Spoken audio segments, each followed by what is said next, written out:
Aujourd'hui, lecture dans le livre Bemidbar ou les nombres, au chapitre 21 jusqu'au chapitre 22, verset 1, qui ferme la paracha Roukat. Les Cananéens, rois d'Arad, qui habitaient au Midi, ayant appris qu'Israël s'acheminait par ces régions, attaqua les Israélites et en fit quelques-uns prisonniers. Mais Israël fit un vœu à Yahweh en disant : « Si tu livres ce peuple en mon pouvoir, je vouerai ces villes à l'anathème. » Yahweh écouta la voix d'Israël et lui livra les Cananéens, et on les frappa d'anathème, eux et leurs villes, et l'on donna à ce lieu le nom Horma. Ils partirent de Hor-la-Montagne dans la direction de la mer des Joncs pour tourner le pays d'Édom. Le peuple perdit courage pendant cette marche, et il se plaignit de Élohim et de Moshe.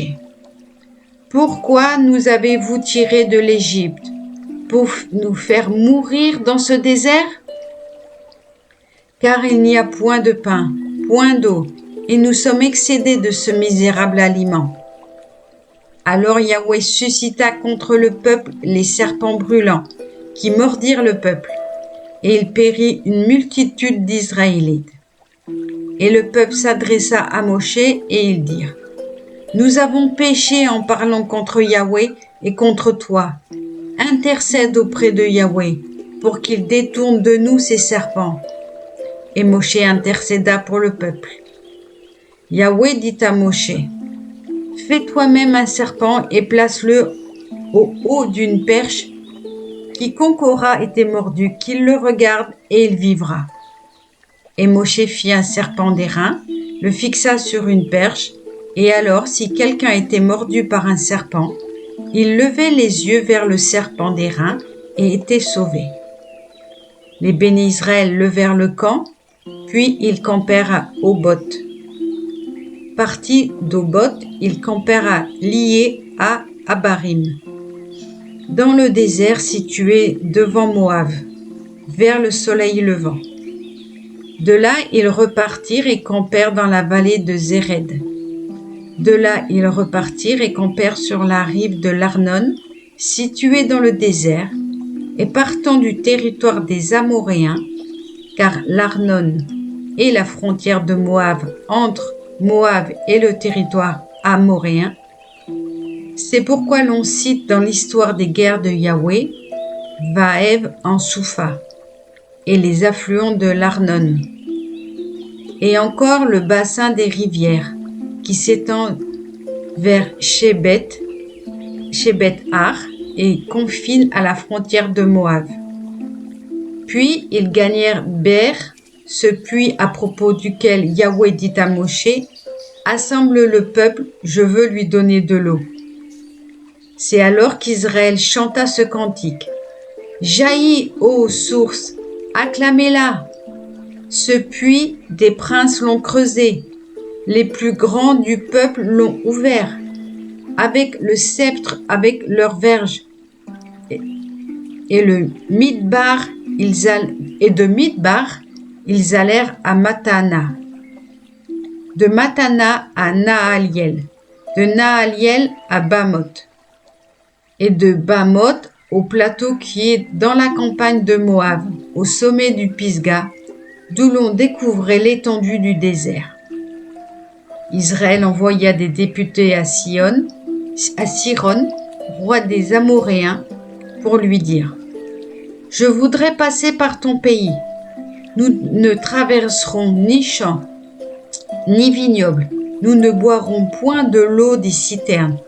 Nous irons par la route royale jusqu'à ce que nous ayons passé la frontière. » Mais Siron ne permit point à Israël de traverser son territoire. Et Siron rassembla tout son peuple, marcha à la rencontre d'Israël vers le désert et atteignit Yassa, où il livra la bataille à Israël. Israël le passa au fil de l'épée, et il conquit son pays, depuis l'Arnon jusqu'au Yabok, jusqu'aux possessions des Ammonites, car elle était forte, la frontière des enfants d'Ammon. Israël s'empara de toutes ces villes, et il s'établit dans toutes les villes des Amoréens, à Hesbon et dans toutes ses dépendances. Car Hesbon était devenue la ville de Siron, roi des Amoréens. Celui-ci ayant fait la guerre au précédent roi de Moab, et lui ayant pris tout son territoire jusqu'à l'Arnon. C'est à ce propos que les poètes disaient « Venez à Hesbon, cité de Siron, qu'elle se relève et s'affermisse, car un feu a jailli de Hesbon, une flamme de la ville de Siron, qui a dévoré Ar en Moab, les maîtres des hauteurs d'Arnon. C'est fait de toi, Moab, tu es perdu, peuple de Camos. Ses fils, il les laisse mettre en fuite. Ses filles, emmenées captives par un roi amoréen, par Siron. Hesbon perdu, nous les avons poursuivis de nos traits jusqu'à Dibon. Nous avons dévasté jusqu'à Nopha, même jusqu'à Medeba. Israël s'établit donc dans le pays des Amoréens. Moshe envoya explorer Yazer. On s'empara de ses dépendances et l'on déposséda les Amoréens qui y demeuraient. Puis ils se dirigèrent en montant plus haut vers le Basan.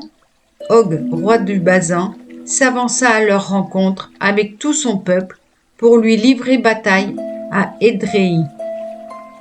Mais Yahweh dit à Moshe, « Ne le crains point, car je le livre entre tes mains, lui et tout son peuple, et son pays. Et tu le traiteras comme tu as traité Siron, roi des Amoréens, qui résidait à Hesbon. » Et ils le battirent, ainsi que ses fils et tout son peuple, tellement qu'ils n'en laissèrent survivre aucun, et ils conquirent son territoire. Chapitre 22, verset 1. Les bénis Israël repartirent, et ils allèrent camper dans les plaines de Moab, sur la rive du Jourdain, qui fait face à Jéricho. Amen.